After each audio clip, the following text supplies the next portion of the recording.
This is the Greg Bedard Patriots Podcast with Nick Cattles. It's the Greg Bedard Patriots Podcast with Nick Cattles, brought to you by Athletic Greens, your one-stop shopping for 75 high-quality vitamins to help you start your day right. We'll have another installment of BSJ Film Room in a bit.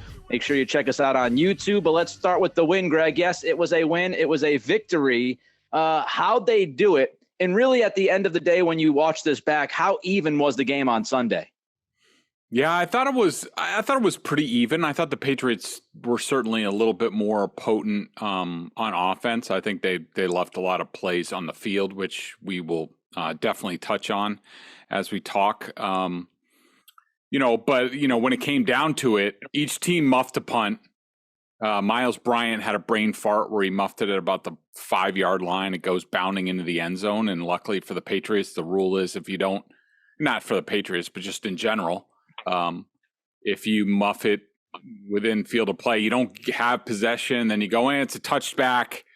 Gunnar Olszewski, not only did he have the ball go off his face mask, but the Steelers didn't have enough. They had 10 guys on the field to start the play. I mean, that's just bad football. And it sets up the game-winning score, gives the Patriots the ball at the 10-yard line, gives them a layup touchdown. The Patriots made one big play down the field, the Nelson Agholor jump ball, which had according to ESPN, had a 26% probability. So fortunate there that Nelson Agholor made a tremendous play and the Steelers defensive back made a bad play. You put all that stuff together and the Patriots escape Pittsburgh with a desperately needed 3-point victory. It's not going to go in the Louvre or anything like that as far as victories go, but certainly with what's gone on probably since January with this team, since getting the floor wiped with them by the Bills in the playoff game, they needed this like crossing the desert and finding a drink of water. I mean, they were dying. They had to get this win. If they didn't, it would have been demoralizing. And who knows what would have happened? But hey, now they're 1-1, and hope persists. It was obviously a tight victory on the road. We both had them winning by 3 to 6 points, so I don't think it was a shocker that it was a close game. I didn't really see either team being able to stretch the lead, so to speak, and win this by 10 to 14. But when you watch the film, Greg, when you watch the game, did the coaches, because coaching obviously is going to be a running theme this season, did the coaches set up their team as good as they could have to maybe win this game by more than 3 points? I thought so. I thought that this was, as far as offensive approach, offensive execution, specific play calling, adjustments, this was a dramatic improvement over week one. Of course, I don't know how much worse it could have gotten after week one, but to me, they went from being a mess against Miami to they actually looked like a competent NFL offense. And I thought that, while at the end of the day, the stats aren't going to wow anybody or anything like that with what the Patriots did in this game, including the, 17 points that they scored. But it was just a much more professional operation. And to me, and I don't have any direct knowledge of this, but just observing the team this summer, observing them in week one, observing them in the past, to me, this reeked of a game where Bill Belichick for the entire week and on game day got hugely involved in the offensive operation. He saw the film after week one. He's like, holy cow, we can't do this. And so I think from soup to nuts, from game planning to in-game coaching, adjustments, play calling, I think Bill Belichick was hugely involved with what happened, and it made a huge improvement. Yeah, he was more involved with Mac Jones on the sidelines, it seemed like. And, of course, you saw them kind of revert to their old-school run game more than the zone scheme runs that we had been talking about during the preseason. So maybe there was a little bit, hey, guys, we went a little too far on some of this stuff. Let's kind of bring it back in and do what we know we can do well. And, when you look at that final drive, which I'm sure we'll get into, I thought that was so key for this offense to kind of build some belief at the end of that football game to, everybody knew what they were going to do and they were still able to do it at a high level, run the football down the Steelers' throats. I thought that was good. And we also, look, I'm not telling you Matt Patricia is going to be great, but we do have to remember he's new to this. And that's not on Patricia. That's on Belichick. It's not like Patricia walked in and said, hey, I want to call the offensive plays. So it's going to take him some time, which, isn't what you want at the NFL level, but maybe he will get into a little bit better of a groove as a play caller, through the first month and a half. I'm not preaching patience for the whole year, but maybe it'll take him some time. And once he finds that, he'll get going a little. Yeah. And germane to this discussion about the coaching and the approach this week is, and also with Patricia is, look, I don't think that Bill, to start this whole thing, put Matt in a very good position, mostly because of how many different hats he asked him to wear, which was he was probably still helping out with the front office. Then you get into being the coordinator, the play caller, and also coaching the offensive line. And one of the big adjustments in this game, and I think it made a huge impact. So I think one of the huge things that they did in this game, and I thought it made a tremendous impact as far as, we saw a bunch of free rushers and problems with the offensive line. What they did in this game was Billy Yates, the assistant offensive line coach, who all through the preseason, through the first game, would spend the first half upstairs in the coach's booth. Then he would come down in the second half thinking that, all right, any wrinkles that we have to adjust to, like they've already declared themselves in the first half. They're not really going to come out with something new where we need to see it from above and all that stuff. So I think that was the approach. I think that the Patriots, one of the adjustments after week one was, look, we need to help our guys more. And what was happening was Matt Patricia would get done and he'd have to do his offensive coordinator duties and then go over to the offensive line, and you'd have players like David Andrews and James Ferentz really sort of tutoring some of the offensive linemen, and that's just not good enough. This is one of my biggest questions with this whole operation the entire time was, how the hell is Matt Patricia going to coordinate the offense, call the plays, think about what he's going to call, what he's going to set up next drive, and do the adjustments with the offensive line, let alone what if there's a short possession where it's only like 2 plays and he doesn't have time to get to the offensive line? So this time, this game, they made a huge adjustment where they brought Billy Yates down from the start. So he basically coached the offensive line. Yes, Matt Patricia was involved, but he was also able to be involved now with other position groups and go around to them and talk to them. Hey, this is what we're going to do. I'd like you to see you do this better. And he could also, and this is an underrated thing, he could also at times look Mac Jones in the eye and talk about, hey, this is what I'm thinking about next series. What do you think about it? Yep. That is huge. And it's these defensive guys who haven't been on the offensive side, don't know the importance of just looking your quarterback in the eye and seeing his conviction. Does he feel strongly about this? Does he not? Is he lying to me? That sort of thing. And then Bill was also involved with the quarterback. So basically it looked like, to me, Bill was coaching the quarterbacks along with Joe Judge, mostly Bill.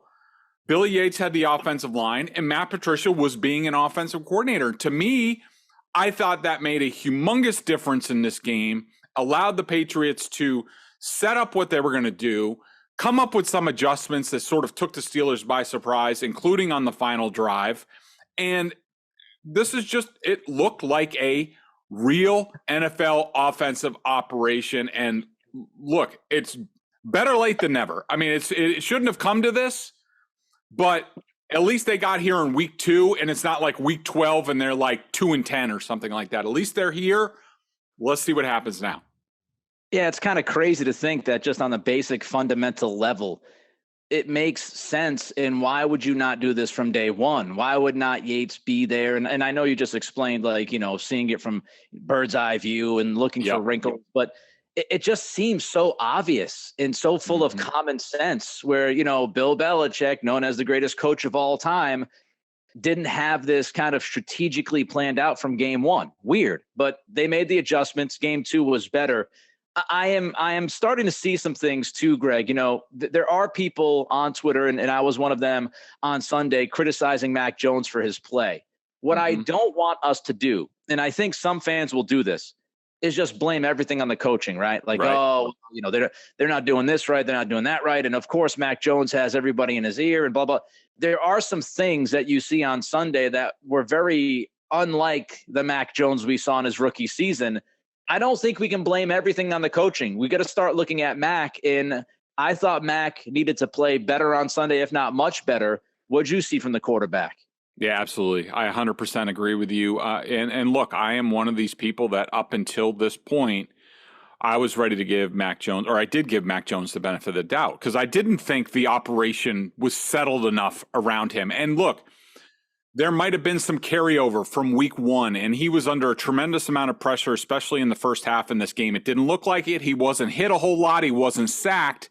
But that doesn't mean that a quarterback's not feeling pressure. This is why I tabulate it myself. My numbers are different than, say, PFF, but I think my numbers are consistent. And I look at, was the quarterback affected on the play? And I had him getting pressured 59% in the first half. The only real one that you remember is he got blasted. Trent Brown made a mistake, his only mistake in this game, to my eyes, on the interception, and Mac Jones got blasted when he delivered it, and that was really the only hit that he took in the first half. But I thought for the game he got pressured 42.5% of the time, which is a lot. It's the most that I've charted in his young career, and that definitely has an effect. And it also has an effect if you don't have a lot of confidence in the line, but also what you're doing play wise, execution, things like that. And I did not blame Mac in week one for not playing his best. I thought a lot of it was on the operation. It was sloppy. Right. The play calling wasn't very good. The execution wasn't very good. But this game was different. And I thought that the Patriots did a good job. I thought that Matt Patricia did a good job. There were some plays that were definitely schemed up that Mac should have stayed with more. He had good protection. He didn't do it. Sometimes he just flat out missed open guys, including like little Jordan Humphrey was wide open on a called bang action play, completely wide open, and Mac Jones didn't see him and ends up and then Jacoby Myers was open initially on the throw where Mac almost got picked off, where Sutton dropped the interception. There were multiple plays like that. And at the end of the day, and look, I don't want to dismiss that he might still be dealing with whatever the back injury he sustained against Miami, and maybe he's a little gun shy. I understand that. But at the end of the day, I pointed out, and I did a whole column on this at BSJ. If people want to go check it out, where I take the coach's film, I talk you through it, I explain it, what I saw. And to me, I had 8 crucial plays that Mac either missed open receivers, threw too quickly, just was all out, just too panicky. And to me, he needs to be, if this team's going to go anywhere this year, he's got to be a lot better. He needs to stop. I don't know if he's feeling sorry for himself about the offense or what's going on, but if they're going to be this competent in their operation going forward, Mac needs to knock it off. He needs to play tougher in the pocket, and he needs to deliver the ball when he's supposed to. Yeah, not everything is on the coaching. Mac needs to take some responsibility and accountability for some of the things that we saw on Sunday. The almost interception was inexcusable. It's just an awful play, awful decision, awful throw. There was a third down late in the game where he had both Myers and Humphrey wide open, and he missed them. He threw to Jonnu in like double coverage underneath, little check down. That was a big time mistake. And when we talk about Mac Jones, we don't talk about his electric skill set. We talk about his football IQ. We talk about his vision, his operating system in between the ears, right? And the fact that he's not careless. He takes care of the football. And we've seen in the first 2 weeks that hasn't been the case. The IQ hasn't been as high. The vision and operating system has not been as good. And he's been careless with the football a few too many times. He's got to tighten up. He's got to play better. You talked about the pressures in the first half, Greg. Overall, how'd you think the offensive line played with the changes, Yates being down on the sidelines and all that? Overall, pretty well. I mean, I thought that Isaiah Wynn gave up a ton of pressure in this game, almost all of it in the first half. He only gave up one hurry in the second half. So maybe they made some adjustments there. I thought Trent Brown had a tremendous bounce back game after he really struggled against the Dolphins. You had to question, does he even give a crap anymore? Is he going to quit on this team? I think the answer to that is a resounding no after the way he's played in this game. So credit to Trent Brown for being a pro and bouncing back and playing really strong. Other than that one mental error that he had on the interception, I had him for a clean sheet. Besides that, I thought David Andrews did a nice job. Owenu did a nice job. Cole Strange, look, you're going to get a divergence of opinion on this, and I'm sure people are out there be like, Bedard hates Cole Strange. He hated the pick. Like, I never hated Cole Strange, the player. I thought it was a reach in the first round. I would have rather seen them do something different, but I am on record from the get-go as saying, like, Cole Strange has a lot of talent. I'm not sure when it's going to arrive. It might even be as a center down the line, but he's going to play for a long time in this league. If you want to spend a first-round pick on that, that's fine. I have nothing against Cole Strange. But to me, I had Cole Strange, and also people are going to go on Twitter and see some Twitter people put out 2 or 3 plays against Cole Strange against Cam Hayward and say, like, look at Cole Strange, he's awesome.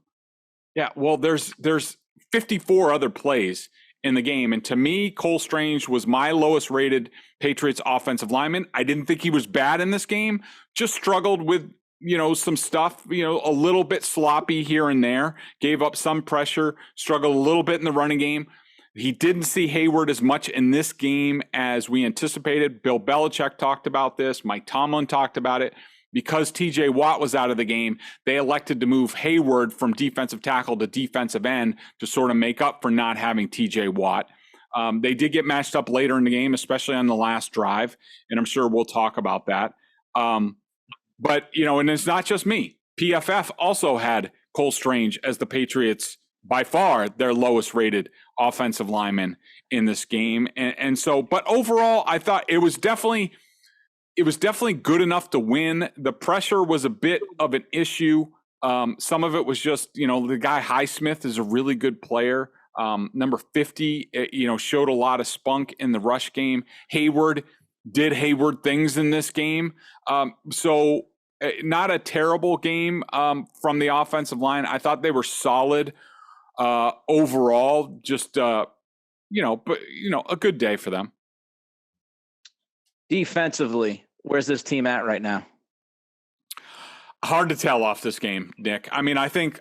Look, I'm moderately confident considering what they did against the Dolphins, and I'm not going to say, I'm not going to do the whataboutisms. Oh, well, they held the Dolphins to whatever points they had in the first game, 24, 13, something like that. 13, yeah.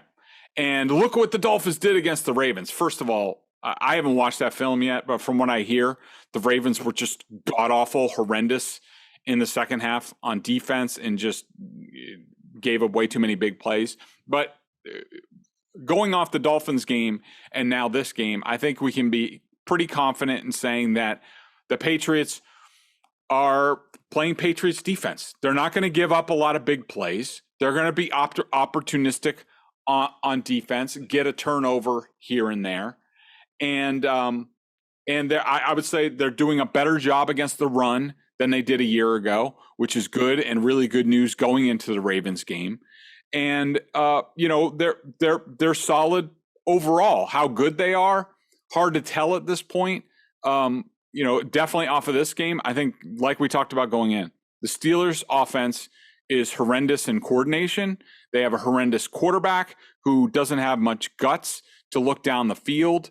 All of that played right into the hands of the Patriots, and they were able to play well enough on defense. You don't like giving up a 80-yard drive to Mitch Trubisky in about 2.5 minutes, but it is what it is. Sometimes that's dictated by the situation in the game. But I thought overall, they're a good, solid unit. We're not sure of what their ceiling is yet. That 80-yard drive, Judon sat out a lot of that drive. I'm not sure why, but he was on the sidelines for most of that drive, which was interesting to me. But defensively, look, I think they've been good. You can only play who you can play on the schedule, right? And I think they've been better against the run, like you said, Greg. I think they've gotten better pass rush than I expected without having to blitz a lot. I think the defensive line's played pretty well.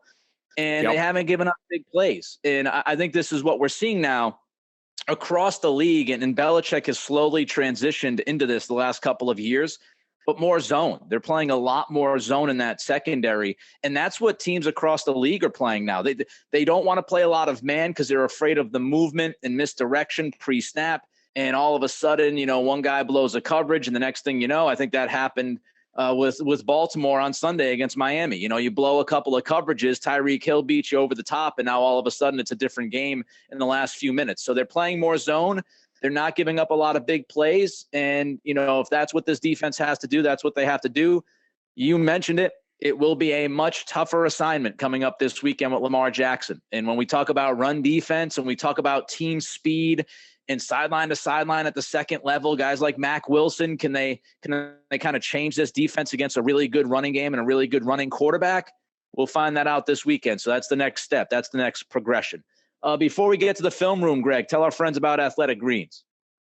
I started taking AG1 from Athletic Greens because I wanted to make sure I was getting all the vitamins and nutritional supplements I needed in one place. I hated buying all those different pills, and just to make sure I was getting what I needed. Now I've been on it for 2 months and I love it.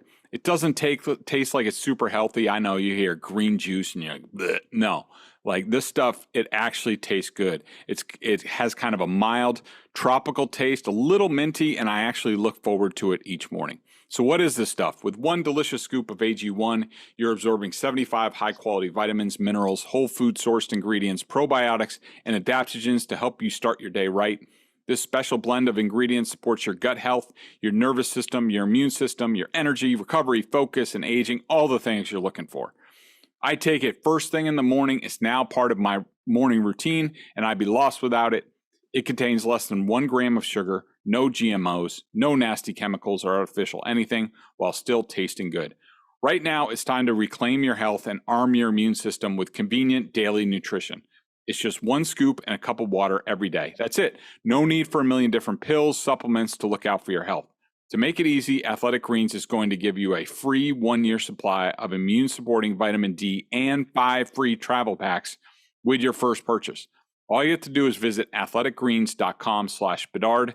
Again, that's athleticgreens.com/Bedard to take ownership over your health and pick up the ultimate daily nutritional insurance.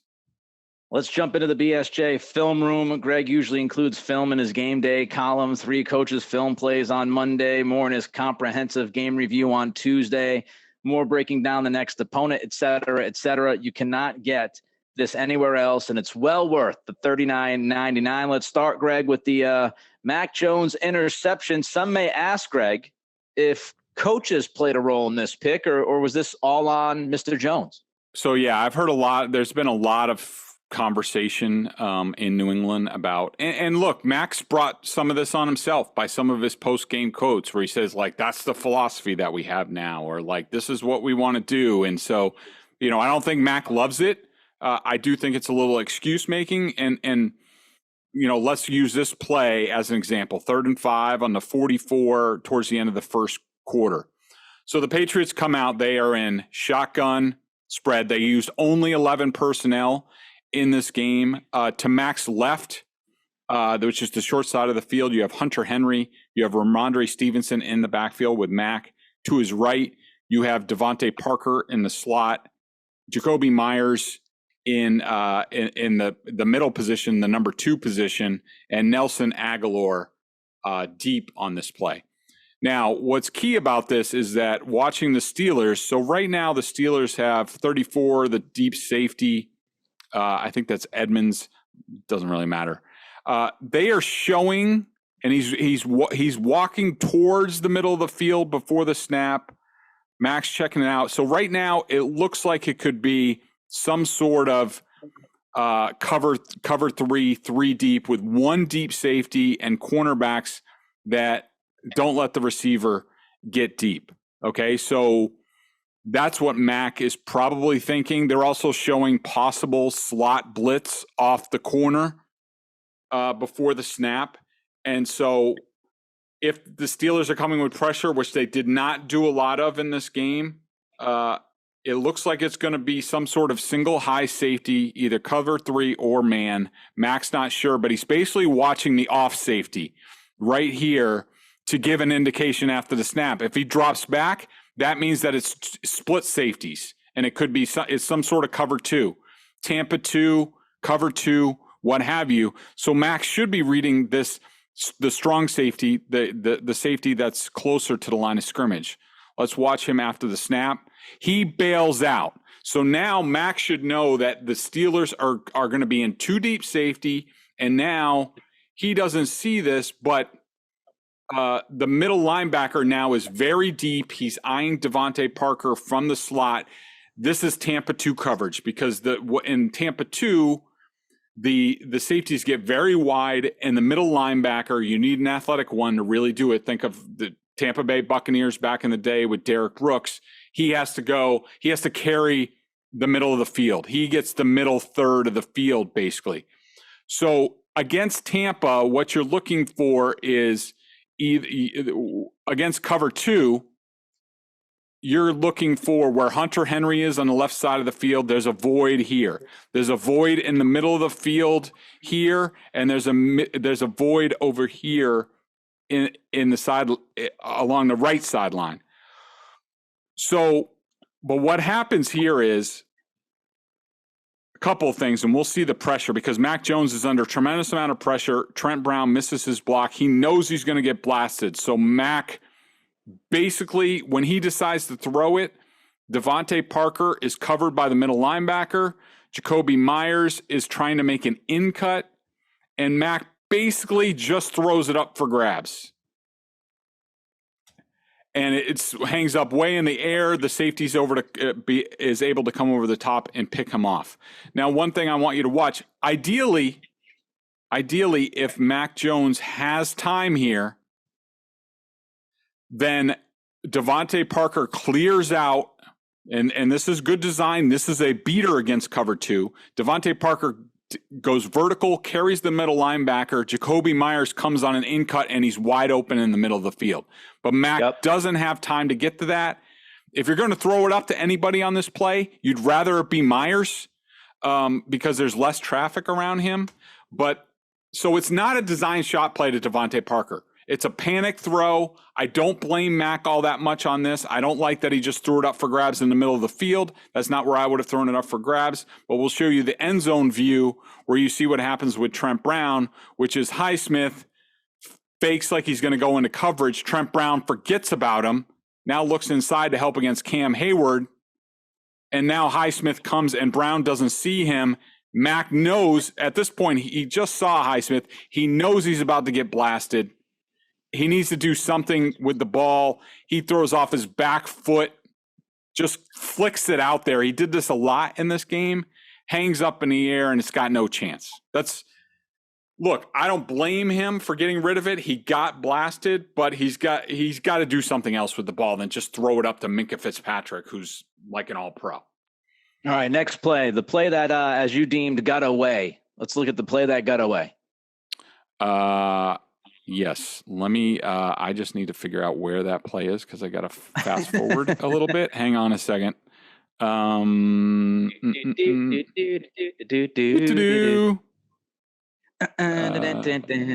but again, as Greg looks for this next play, that last play that he just broke down for everybody, that is a perfect example of, hey, the coaches could draw up the right play against the right defense. You've got the, Tampa 2 beater, as Greg said, and it's going to work. But Trent Brown blows his assignment up front. Mac gets hurried. He gets panicked, and he tosses it up for grabs. So, that's not necessarily on the play call, right? It's not on the play call. Matt Patricia called the right play against that defense. And if Mac has an extra second or so, it's probably a gigantic gain as long as he makes the throw to Jacoby Myers and they complete that play. So, that's an example when we talk about it's not just watch the game and if a play doesn't work, that's on Matt Patricia. That's lazy. That's a lazy narrative. You've got to look at the play and see what happened, what went wrong. And in that play that Greg just drew up, what went wrong was Trent Brown up front and Mac felt hurried. And so that was the issue on that play.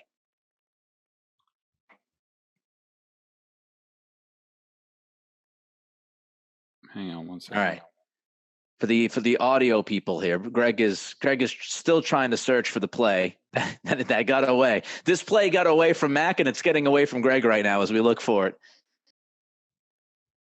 Okay, I found it. So it's right after the Trubisky interception. The Patriots decide, okay, we're going to come out. We're going to try to go for a big play, and they actually use play action.